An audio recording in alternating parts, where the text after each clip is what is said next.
Hi friends, this is Shinvas here and I welcome you to our YouTube channel Cars Info.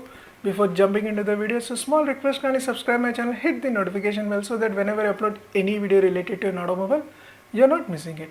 And also please share it to your friends circle. Coming to the today's video topic friends, I'm going to talk about engine technology, that is active cylinder technology. You will be finding this technology in Volkswagen vehicle. So this is the official website of Volkswagen. Under the product portfolio, for the reference, I am taking Volkswagen Virtus. If you go into the engine specification of it, under that TSI petrol engine, you will be getting this technology. So that is active cylinder technology. Here I will be focusing on what is an active cylinder technology, what are the conditions required for the active cylinder technology, and also I will talk about the phases of the activation and deactivation process. Friends, understand this. This is a very complicated technology. To understand this, I will be using a very simple real-time example here. So this is the board. Here as a 4-cylinder, I will consider this 4 people as a 4-cylinder. Now, if this board is need to travel against the current, then I require the power of all 4 people to get through that stream. Now, if the board is traveling with the stream, I don't need the power of all four people. I can make 2 people relax here. Second person and the third person will be here relaxed. With the help of a first person and the fourth person, I can get through that state. This is the same concept we will be using in the active cylinder technology. So where the engine will automatically switch from a 4-cylinder mode to a 2-cylinder mode or 2-cylinder mode to 4-cylinder mode depend on the requirement of load, road or the throttle requirement. So this what is the benefit of having this technology, that it helps in reducing the fuel consumption by 20% and without compromising on the fuel efficiency and also on the performance. Now coming to the certain condition you should be taken care when you are talking about the active cylinder technology. So these are the condition. Engine RPM has to be between 1250 to 4000 RPM. Torque has to be 100 Newton meter. Oil degree or the oil temperature has to be 10 degree. Coolant has to be 30 degree, and all this condition lambda has to be activated. Now I'll talk about the components. You have a cam pieces which is assembled on the 2nd cylinder and the 3rd cylinder. So when there is activation or deactivation place, there is a pin is there. Because of that, their movement will be longitudinal. You can also call as a slide movement. So once if it is activation mode, this cam pieces will make sure that it adjusted, and because of that, roller rocker fingers runs on a standard camshaft. If it is on deactivated mode, this roller rocker fingers will run on a 0 cam, which means there is no movement for which means it is in deactivated mode. Now coming to this process will takes place in a 5 stages.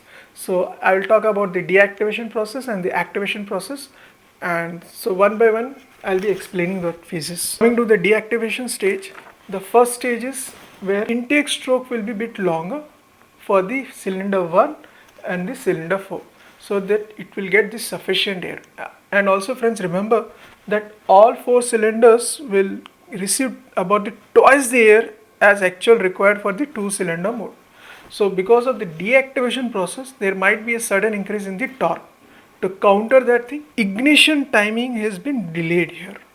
So thus the torque remained constant. Now the second phase is for the cylinder 2 and 3 is that exhaust gas is expelled. Now because of the as it's activated, the cam pieces will adjust in such a way that roller rocker finger will run on a 0 cam lift, which means that exhaust valves are no longer activated for the cylinder 2 and cylinder 3. Phase 3 is both ignition process for the cylinder 2 and cylinder 3 has been deactivated. Phase 5 will be cylinder 2 and cylinder 3 will now get opening because of the actuator. Intake stroke will happen here. That's why then you will have a fresh air will be getting inside on the cylinder 2 and cylinder 3.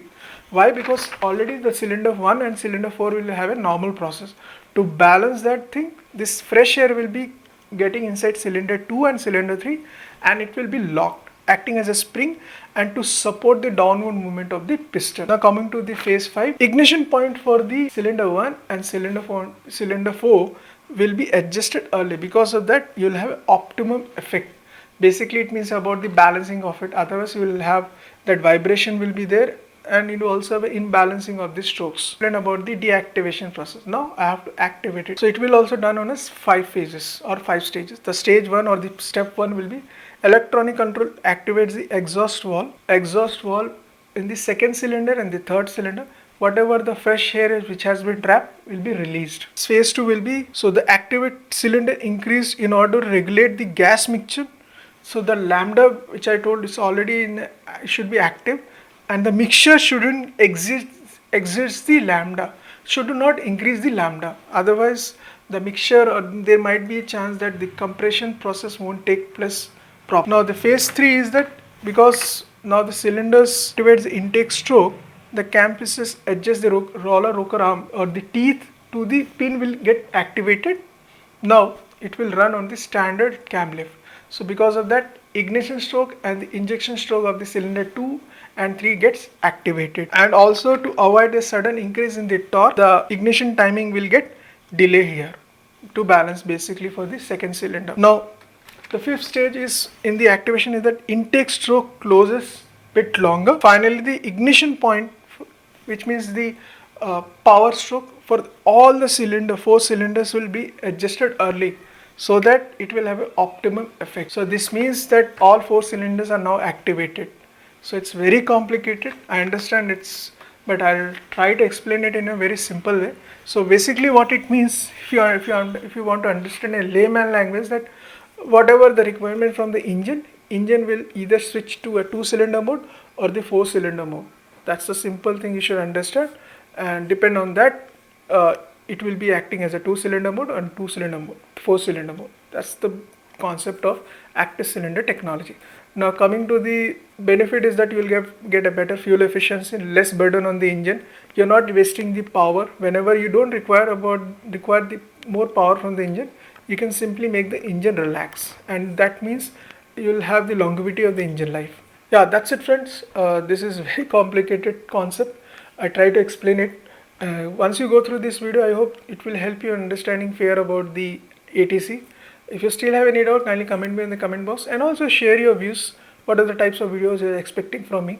That's it friends. Thank you for watching this video. Be safe. Jai Hind.